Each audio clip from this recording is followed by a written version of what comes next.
Les échanges commerciaux entre la Hongrie et la Chine sont en plein essor depuis 2013, lorsque la Hongrie est devenue le premier pays européen à rejoindre l'initiative La Ceinture et la Route. Les liens commerciaux solides entre les deux pays ont incité de nombreux élèves hongrois à apprendre le mandarin.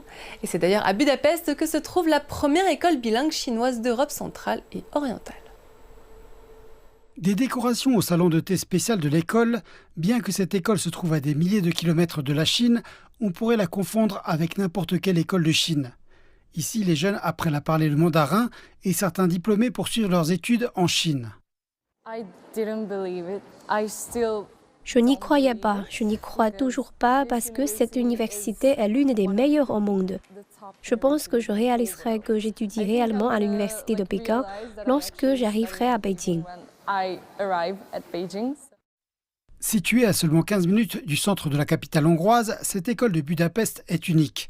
C'est la seule école bilingue d'Europe centrale et orientale qui enseigne en mandarin et en hongrois. Lorsqu'elle a ouvert ses portes en 2004, cette école s'adressait surtout à la diaspora chinoise. 20 ans plus tard, 7 élèves sur 10 sont hongrois. Depuis que j'apprends cette langue, cela fait 12 ans. Elle est devenue ma deuxième langue maternelle. Il m'arrive donc de penser en chinois. Et ces compétences linguistiques sont utiles, d'autant plus que les échanges commerciaux entre la Hongrie et la Chine continuent d'augmenter. Nombre de ces étudiants pourront travailler dans des entreprises chinoises ou aller en Chine faire des études. C'est le rêve de tout enseignant et maintenant il devient réalité. Cette année, 10 élèves vont étudier dans l'enseignement supérieur en Chine.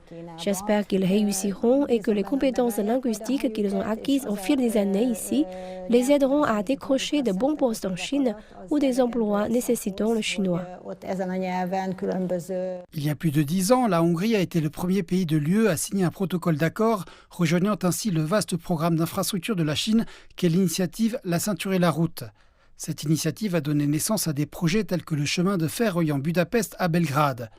Aujourd'hui, avec plus de la moitié des investissements étrangers du pays provenant de la Chine, l'intérêt et les inscriptions dans cette école bilingue n'ont jamais été aussi élevés.